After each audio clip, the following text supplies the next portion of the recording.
Hello friends, welcome to Samayal. இன்னைக்கு நம்மளோட வீடியோல எல்லாருக்கும் தேவைப்படுற மாதிரி ரொம்ப யூஸ்ஃபுல்லான கிச்சன் டிப்ஸ் மற்றும் வீட்டு குறிப்புகள் தான் பார்க்க போறோம். இந்த வீடியோல நான் சொல்லக்கூடிய டிப்ஸ் எல்லாமே உங்களுக்கு ரொம்பவே வித்தியாசமாகவும் டெய்லி யூஸ் பண்ற மாதிரியும் இருக்கும். என்னென்ன டிப்ஸ்னு பார்க்கிறதுக்கு முன்னாடி நீங்க நம்மளோட வீடியோவை இப்போதான் ஃபர்ஸ்ட் டைம் பார்க்குறீங்கன்னா நம்மளோட சமையலுக்கு சப்ஸ்கிரைப் பண்ணுங்க. நம்ம சேனல்ல ஏற்கனவே கிச்சன் டிப்ஸ் மற்றும் வீட்டு குறிப்புகள் பத்தி நிறைய வீடியோஸ் போட்டிருக்கோம். அந்த வீடியோஸையும் நீங்க செக் பண்ணி பாருங்க. இப்போ நம்ம ஃபர்ஸ்ட் டிப் என்னங்கிறத பார்க்கலாம். நம்ம எல்லார் வீட்லேயுமே இட்லி தோசைக்கு அடுத்தபடியாக காலையிலையோ இல்லை நைட்டோ அடிக்கடி செய்யக்கூடியது பார்த்திங்கன்னா சப்பாத்தி தான். பொதுவாகவே நம்ம சப்பாத்தி செய்யணும்னா மாவு பிசைஞ்சிட்டு அதை கண்டிப்பாக ஒரு 20 நிமிஷத்துக்காவது நல்லா ஊற விடுவோம். அப்போ தான் சப்பாத்தி நல்லா சாஃப்டாக வருங்கிறதுக்காக. ஆனால் உங்களுக்கு மாவை ஊற விடுறதுக்கெல்லாம் அந்தளவுக்கு டைம் இல்லை. ஆனாலும் சப்பாத்தி எனக்கு நல்லா சாஃப்டாக வரணும்னு நினச்சிங்கன்னா இப்போ நான் சொல்கிற மாதிரி நீங்கள் செய்யுங்க. இங்கே நான் கோதுமை மாவு எடுத்திருக்கேன். இதுக்கு தேவையான அளவுக்கு உப்பு சேர்த்துட்டு 2 டேபிள் ஸ்பூன் அளவுக்கு காய்ச்சி ஆற வச்ச பால் சேர்த்துக்கங்க. இப்போ இது எல்லாத்தையும் ஒரு தடவை நல்லா கலந்து விட்டுக்கலாம். நான் காட்டுற மாதிரி மாவு நல்லா உதுத்தி விட்டு கலந்துக்கோங்க. இந்த மாவு பிசைகிறதுக்கு நீங்கள் சேர்க்குற தண்ணியையுமே வெதுவெதுப்பாக இருக்கிற மாதிரி பார்த்துக்கங்க. தண்ணி ரொம்ப சூடாக இருக்கக்கூடாது, கை பொறுக்கிற சூடில் இருந்தாலே போதும். இது எல்லாத்தையும் ஒன்றா சேர்த்து நல்லா பிசைஞ்சிடுங்க. இதை பிசையும் போதே உங்களுக்கு நல்லா தெரியும் மாவு அவ்வளோ சாஃப்டாக இருக்கும். இப்போ கடைசியாக 1 டீஸ்பூன் அளவுக்கு எண்ணெய் சேர்த்துட்டு இதை இன்னும் ஒரு 2 நிமிஷத்துக்கு பிசைஞ்சிங்கனாலே போதும். மாவு இந்த அளவுக்கு நல்ல சாஃப்டாக இருக்கும். இப்போ இந்த மாவை நீங்கள் ஊற வைக்கணுங்கிற அவசியம்லாம் கிடையாது. உடனேவே சப்பாத்தி சுடலாம். சப்பாத்தி நல்ல சாஃப்டாக சூப்பரான டேஸ்ட்டில் இருக்கும். கண்டிப்பாக இதே மாதிரி ட்ரை பண்ணி பாருங்கள். இப்போ நம்ம அடுத்த டிப் என்னங்கிறத பார்க்கலாம். நம்ம எல்லார் வீட்லேயுமே முட்டைக்கோஸில் பொரியலோ இல்லை கூட்டோ பண்ணுவோம். ஆனால் பொதுவாகவே முட்டைக்கோஸ் எல்லாம் சமைக்கும் போது பார்த்திங்கன்னா இதுலேருந்து ஒரு மாதிரியான ஸ்மெல் வரும். இது நிறைய பேருக்கு பிடிக்காது. ஸோ விரும்பி சாப்பிட மாட்டாங்க. ஸோ இனி நீங்கள் முட்டைக்கோஸ் எல்லாம் சமைக்கும் போது நான் சொல்கிற மாதிரி 2 பொருளை சேர்த்து நீங்கள் செஞ்சு பாருங்கள். நீங்கள் சமைக்கும் போதே நல்ல ஒரு சூப்பரான வாசனையாக இருக்கும். அதே சமயம் டேஸ்ட்டும் உங்களுக்கு ரொம்ப நல்லாயிருக்கும். ஒரு பேனில் எண்ணெய் சூடானதும் கடுகு சேர்த்து தாளிச்சிருக்கேன். அடுத்து நீங்கள் எப்பயும் போல் வெங்காயம், பச்சை மிளகாய், கருவேப்பிலெல்லாம் சேர்த்து தாளிச்சிக்கலாம். இந்த வெங்காயம் வதங்கிட்டு இருக்கும் போதே நான் இதோட ஒரு பிரியாணி இலை சேர்த்துக்கிறேன். இந்த மாதிரி நம்ம பிரியாணி இலை சேர்த்து செய்யும் போது முட்டைக்கோஸ்லேருந்து வர ஸ்மெல் உங்களுக்கு சுத்தமாக வரவே வராது. இந்த பிரியாணி இலையோட ஸ்மெல் தான் உங்களுக்கு வரும். கூடவே கொஞ்சமாக பொடியாக கட் பண்ண இஞ்சி சேர்த்துக்கிறேன். இஞ்சி சேர்க்கறதுனால முட்டைக்கோஸ்னால வர்ற கேஸ்ட்ரைட்டிஸ் பிரச்சனைகள் உங்களுக்கு சுத்தமாக வராது. அதே சமயம் நல்ல டைஜஷன் ஆகும். டேஸ்ட்டுமே உங்களுக்கு ரொம்ப நல்லாயிருக்கும். ஸோ இனி நீங்கள் முட்டைக்கோஸ் வச்சு கூட்டோ பொரியலோ செய்ய போகிறீங்க அப்படின்னா நான் சொன்ன மாதிரி 2 பொருளை சேர்த்து செஞ்சு பாருங்கள். வீட்டில் இருக்கிற எல்லாரும் விரும்பி சாப்பிடுவாங்க. இந்த டிப் உங்களுக்கு ரொம்பவே யூஸ்ஃபுல்லாக இருந்திருக்கும்னு நினைக்கிறேன். யூஸ்ஃபுல்லாக இருந்துச்சுன்னா நம்ம சேனலை சப்ஸ்கிரைப் பண்ணிவிட்டு பெல் ஐக்கானை கிளிக் பண்ணி அதில் ஆல்ங்கிற ஆப்ஷனையும் செலக்ட் பண்ணிக்கோங்க. இப்போ நம்ம அடுத்த டிப் என்னங்கிறத பார்க்கலாம். இப்போல்லாம் பார்த்தீங்கன்னா நல்ல வெயில் அடிக்க ஆரம்பிச்சிருச்சு. ஸோ எல்லார் வீட்லேயுமே அடிக்கடி ஜூஸ் எல்லாம் செய்வோம். இந்த மாதிரி நம்ம ஜூஸ் எல்லாம் செய்யும்போது பார்த்தீங்கன்னா அதில் சீக்கிரம் சுகர் நமக்கு சீக்கிரமாக கரையாது. முக்கியமாக லெமன் ஜூஸ், ஆரஞ்சு ஜூஸ்லலாம் நம்ம சீக்கிரம் சுகர் சீக்கிரமாக கரையாது. ரொம்ப நேரம் நம்ம கலந்து விட்டுக்கிட்டே இருக்கிற மாதிரி இருக்கும். இதுலேயே நமக்கு ஜூஸ் குடிக்கிற இன்ட்ரெஸ்டே போயிடும். ஸோ அதுக்கு பதிலாக என்ன பண்ணலான்னா இந்த சுகரை ஒரு மிக்ஸி ஜாரில் சேர்த்து நல்ல ஃபைன் பவுடராக அரைச்சி எடுத்துக்கலாம். இப்போது இதை ஒரு பாட்டிலில் போட்டு நீங்கள் ஸ்டோர் பண்ணி வச்சுக்கலாம். அடுத்து நீங்கள் எப்போ ஜூஸ் போட்டாலும் சரி இந்த பவுடர் சுகரை கொஞ்சமாக சேர்த்து கலந்து விட்டுக்கலாம். இது உங்களுக்கு ஜூஸில் போடுறதுக்கு மட்டும் இல்லை, நீங்கள் வேறு ஏதாவது கேக் செய்ய போகிறீங்க அப்படின்னா அதுக்கெல்லாம் நம்ம சுகரை பவுடர் பண்ணிட்டு தான் சேர்த்துப்போம். ஸோ அந்த மாதிரி டைமில் நீங்கள் இதையே சேர்த்துக்கலாம். அது மட்டும் இல்லாமல் நீங்கள் வேறு ஏதாவது ஸ்வீட் செய்ய போகிறீங்க அப்படின்னாலும் நீங்கள் இதையே சேர்த்து செய்யலாம். ஸோ சுகர் கரையிறதுக்கு உங்களுக்கு டைம் எடுத்துக்காமல் ரொம்ப ஈஸியாக வேலை முடிஞ்சிடும். சுகர் பெரிய பெரிய துகள்களாக இருந்தால் தான் கரையிறதுக்கு டைம் எடுத்துக்கும். இந்த மாதிரி நம்ம செய்யும்போது ரொம்ப ஈஸியாக வேலை முடிஞ்சிடும். இப்போ நம்ம அடுத்த டிப் என்னங்கிறத பார்க்கலாம். நம்ம வீட்டில் முட்டையெல்லாம் வேக வைக்கும் போது பார்த்திங்கன்னா வீட்டில் இருக்கிற எல்லாருக்கும் சேர்த்து ஒரு 5-6 முட்டையை பாத்திரத்தில் போட்டு வேக வைப்போம். சில சமயங்களில் நமக்கு ஒரே ஒரு முட்டை தான் தேவைப்படும். குழந்தைங்களுக்கு ஸ்கூலுக்கு கொடுத்து அனுப்பணும் அப்படின்னா இந்த ஒரு முட்டையை மட்டும் நம்ம தனியாக ஒரு கிண்ணத்தில் போட்டு வேக வச்சுட்டு இருக்க முடியாது. இந்த மாதிரி ஒரு செராமிக் கப் இருந்தாலே போதும், டக்குன்னு வேலை முடிஞ்சிடும். இந்த ஒரு முட்டையை நம்ம வேக வைக்கணும்னா எப்படி ஒரு 10-12 நிமிஷமாவது தேவைப்படும். ஸோ அவ்வளோ நேரம்லாம் நமக்கு வேண்டியதில்லை. ஒரு 5 நிமிஷம் இருந்தாலே போதும், முட்டை சூப்பராக வெந்துடும். இந்த மாதிரி ஒரு அலுமினியம் ஃபாயில் எடுத்துட்டு இதில் முட்டையை வச்சு நல்லா கவர் பண்ணிடுங்க. ரொம்ப பெரிய ஃபாயிலாம் உங்களுக்கு வேண்டியதில்லை. முட்டையை கவர் பண்ணுற அளவுக்கு ஒரு சின்ன சைஸாக இருந்தாலே போதும்.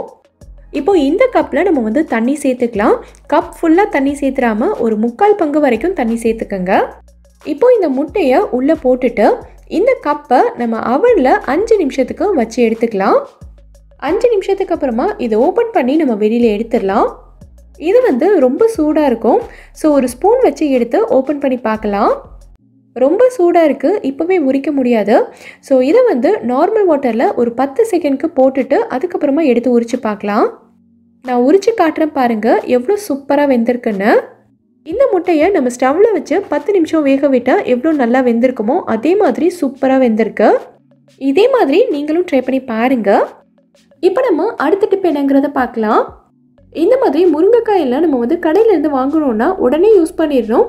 இல்லை ஒரு 2 நாள் வச்சுருந்து யூஸ் பண்ணலாம். அதுக்கு மேலே விட்டால் காஞ்சி போயிடும்.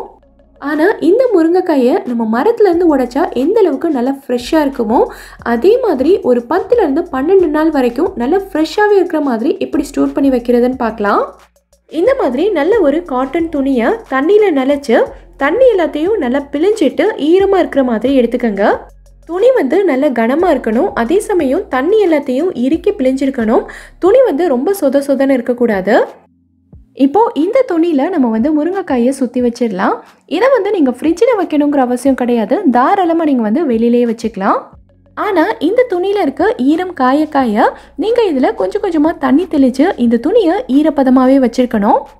இப்படி நீங்கள் செஞ்சீங்கன்னா 10 நாள் வரைக்கும் முருங்கைக்காய் வந்து காயாமல் நல்லா ஃப்ரெஷ்ஷாகவே இருக்கும். இல்லை நீங்கள் வந்து ஃப்ரிட்ஜில் தான் ஸ்டோர் பண்ண போகிறீங்க அப்படின்னா இந்த முருங்கைக்காயை உங்களுக்கு வேண்டிய சைஸில் குட்டி குட்டி பீசஸாக கட் பண்ணிக்கோங்க. சின்ன பீசஸாக கட் பண்ணிவிட்டு இந்த மாதிரி ஒரு டப்பா எடுத்துக்கோங்க. இல்லைனா ஒரு ஜிப்லாக் கவர் கூட எடுத்துக்கலாம். இதில் அடியில் டிஷ்யூ போட்டுட்டு இது மேலே நீங்கள் வந்து முருங்கைக்காயை போட்டுக்கலாம். இந்த மாதிரி நம்ம ஸ்டோர் பண்ணி வைக்கும்போது 2 வாரம் வரைக்கும் முருங்கைக்காய் வந்து நல்ல ஃப்ரெஷ்ஷாகவே இருக்கும். உங்களுக்கு வேணுங்கும் போது நீங்கள் எடுத்து யூஸ் பண்ணிக்கலாம். இப்போ நம்ம அடுத்த டிப் என்னங்கிறத பார்க்கலாம். நீங்கள் வந்து நிறைய ஸ்வீட் எல்லாம் செய்வீங்க, குக்கீஸ் எல்லாம் செய்வீங்கன்னா இந்த டிப் உங்களுக்கு ரொம்பவே யூஸ்ஃபுல்லாக இருக்கும். நம்ம வந்து ஒரு சில ஸ்வீட் ரெசிபி செய்யும் போதோ இல்லை குக்கீஸ் செய்யும் போதோ நமக்கு வந்து டெசிகேட்டட் கோகோனட் தேவைப்படும். ஆனால் இந்த டெசிகேட்டட் கோகோனட் வந்து எல்லார் வீட்லேயுமே இருக்காது. ஆனால் நமக்கு தேவைப்படும் போது இந்த டெசிகேட்டட் கோகோனட் இல்லைன்னா அதுக்கு பதிலாக நம்ம என்ன சேர்க்கலாங்கிறத பார்க்கலாம். இங்கே பார்த்தீங்கன்னா நான் வந்து தேங்காய் பூ எடுத்திருக்கேன். தேங்காவோட பேக் சைடில் இருக்க கருப்பான பகுதி எல்லாத்தையும் எடுத்துட்டு மிக்ஸி ஜாரில் போட்டு பல்ஸ் பண்ணி எடுத்திருக்கேன். ஏன்னா டெசிகேட்டட் கோகோனட் வந்து பார்க்குறதுக்கு நல்ல வெள்ளை கலரில் இருக்கும். ஸோ தேங்காயோட பேக் சைடு இருக்க கருப்பான பகுதி எல்லாத்தையும் எடுத்துட்டு தான் நீங்கள் வந்து செய்யணும். இந்த பாத்திரத்தில் நான் கொஞ்சமாக தண்ணி எடுத்திருக்கேன். இப்போ இதுக்குள்ளே ஒரு ஸ்டாண்டு வச்சுக்கலாம். தண்ணி சூடானதும் இந்த தேங்காயை உள்ளே வச்சுட்டு இந்த பாத்திரத்தை ஒரு மூடி போட்டு ஃபுல்லாக மூடிடுங்க. இது வந்து ஒரு 5 நிமிஷத்துக்கு அப்படியே இருக்கட்டும். 5 நிமிஷத்துக்கு அப்புறமா வெளியில் எடுத்தீங்கன்னா தேங்காய் வந்து உதிரியாக நல்ல ஒரு சூப்பரான வாசனையோடு இருக்கும். ஸோ இதை வந்து நம்ம டெசிகேட்டட் கோகோனட்டுக்கு பதிலாக யூஸ் பண்ணிக்கலாம். நான் இன்றைக்கி வந்து ஸ்வீட்டை கோட் பண்ணுறதுக்காக யூஸ் பண்ணியிருக்கேன். நீங்கள் வந்து ஸ்வீட் ரெசிபிலையோ இல்லை வேறு ஏதாவது குக்கீ செய்கிறதுனா கூட நீங்கள் இதை யூஸ் பண்ணிக்கலாம். இந்த டிப் உங்களுக்கு ரொம்பவே யூஸ்ஃபுல்லாக இருந்திருக்கும்னு நினைக்கிறேன். யூஸ்ஃபுல்லாக இருந்துச்சாங்கிறத கண்டிப்பாக எனக்கு கமெண்ட்டில் சொல்லுங்கள். அடுத்தது பார்த்தீங்கன்னா ஒரு யூஸ்ஃபுல்லான டிப்பு தான். நீங்கள் வந்து ஜீன்ஸ் பேண்ட்டெல்லாம் யூஸ் பண்ணுவீங்க அப்படின்னா இது உங்களுக்கு ரொம்பவே ஹெல்ப்ஃபுல்லாக இருக்கும். சில சமயங்களில் ஜீன்ஸ் பேண்ட்டெல்லாம் பார்த்தீங்கன்னா இடுப்பு பகுதி வந்து ரொம்ப டைட்டாக இருக்கும்.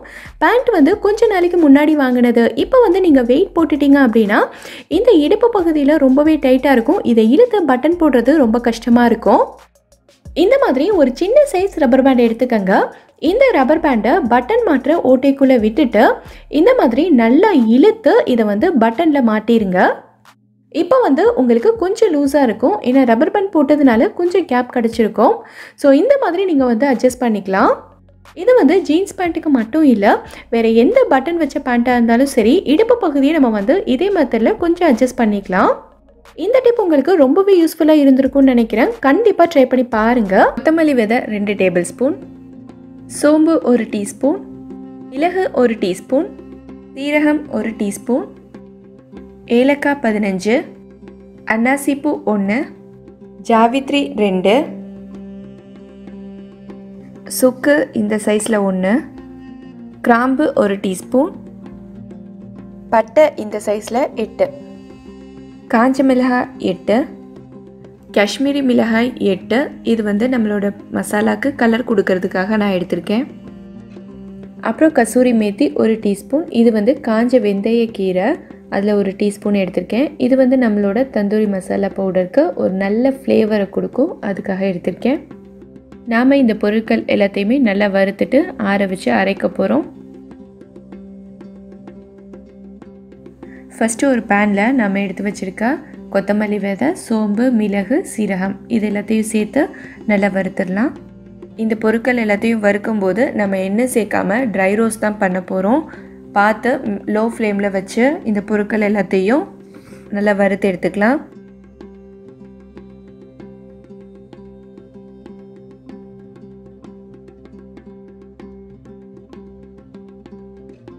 இந்த பொருட்கள்லாம் இப்போ வறுத்தாச்சு. இதை நம்ம ஒரு பிளேட்டுக்கு மாற்றிக்கலாம்.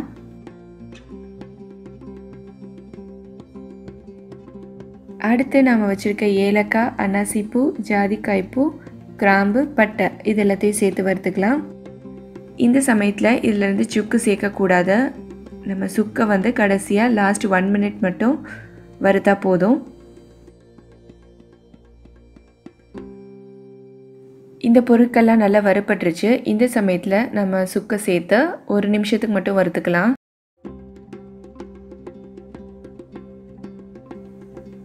இதெல்லாம் நல்லா வறுபட்டுருச்சு. இதை வேற ஒரு பிளேட்டுக்கு மாற்றிக்கலாம். இப்போது நம்ம எடுத்து வச்சுருக்க காஞ்ச மிளகாய், காஷ்மீரி மிளகாய் ரெண்டுத்தையும் சேர்த்து வறுத்துக்கலாம். நம்ம காஞ்ச வெந்தயக்கீரையை வறுக்க வேண்டிய அவசியம் இல்லை. மற்ற பொருட்கள்லாம் அரைக்கும்போது இதையும் சேர்த்து அரைச்சா மட்டும் போதும். இந்த பொருட்கள்லாம் இப்போ நல்லா வறுத்தாச்சு. இது கொஞ்ச நேரம் நல்லா ஆறட்டும். ஆறுனதும் நம்ம மிக்ஸி ஜாரில் ட்ரான்ஸ்ஃபர் பண்ணி நல்லா அரைச்சிடலாம். அரைக்கும்போது நம்ம மறக்காமல் கசூரி மேத்தியும் சேர்த்து அரைக்கணும். இந்த பொருட்கள்லாம் இப்போ ஆறிடுச்சு. நம்ம இப்போ எல்லாத்தையும் அரைச்சிடலாம். இதோட நான் கசூரி மேத்தியும் சேர்த்து உள்ளே போட்டேன். அரைச்சிட்டு உங்களுக்கு காட்டுறேன். இதை அரைக்கும்போது நம்ம நல்லா ஃபைன் பவுடராக அரைக்கணும். அரைச்சிட்டு நான் காட்டுறேன். இப்போ பாருங்கள், நம்மளோட ஹோம்மேட் தந்தூரி மசாலா பவுடர் சூப்பராக ரெடி ஆகிடுச்சு. இதை நீங்கள் ஒரு ஏர்டைட் கண்டெய்னர்லையோ அப்படி இல்லைன்னா ஒரு கிளாஸ் ஜார்லையோ மாற்றி ஃப்ரிட்ஜில் வச்சுக்கிட்டிங்கன்னா உங்களுக்கு எப்போல்லாம் தேவைப்படுதோ அப்போ நீங்கள் யூஸ் பண்ணிக்கலாம். உங்களோட கமெண்ட்ஸை எங்களோட ஷேர் பண்ணுங்கள். இந்த வீடியோ பிடிச்சிருந்தா மறக்காமல் லைக் பண்ணுங்கள். அப்புறம் நம்மளோட பிஸ்மி சமையலுக்கு சப்ஸ்கிரைப் பண்ணுங்கள். தேங்க்யூ.